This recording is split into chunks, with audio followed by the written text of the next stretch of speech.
Hi everyone! Today we're going to fancy up some cheap ramen noodles with beef short ribs and fresh veggies.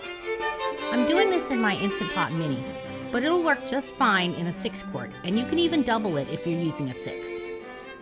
Using a neutral flavored oil, we're just going to quickly saute the garlic and ginger for 30 to 60 seconds. No longer than that so we don't scorch the garlic. Things will start to be really fragrant really quickly.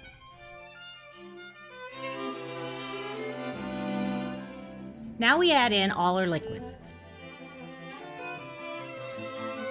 If you don't have sake, use a little white wine or vermouth instead.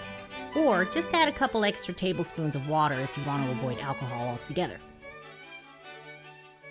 And here's just a teaspoon of chicken base. You can use beef if you like, but I think chicken keeps the dish from being too one-note. I'm just stirring it around to break up the paste and mix it all together. Here's 12 ounces of boneless beef short ribs that I've cut into 1-inch pieces.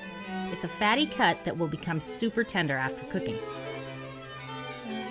Gotta love shiitake mushrooms. Stir everything all around. And this will cook on high for 25 minutes, followed by a quick pressure release. Oh my gosh, I wish you guys could smell this. It is amazing. A little quality controlled taste check.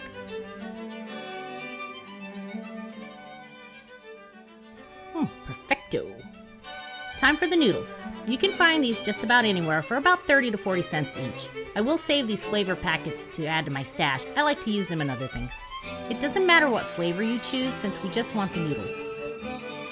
And here's some baby bok choy that I've trimmed and quartered. These were kind of big, but if you have a lot smaller ones, you can just have them. I also chopped up 4 scallions, and I'll add the whites to the pot now and save the greens for a topping later. The pot is back on sauté mode, and we'll just cook until the noodles are done, the bok choy have cooked through, and most of the liquid has been absorbed. This shouldn't take more than about 5 or 6 minutes. Just keep an eye on it and stir things around as the noodles start to soften.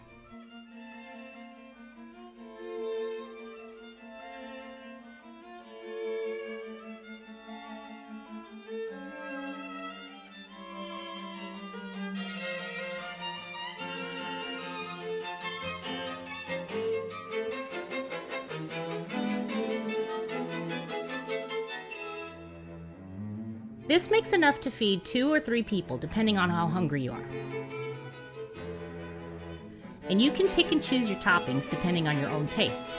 I have to have some heat, so I have some chopped up Thai chilies from another recipe, as well as some jalapenos. And I almost always drizzle a little sesame oil over any ramen that I make. I love this furikake because it already has sesame seeds in it, and I love seaweed.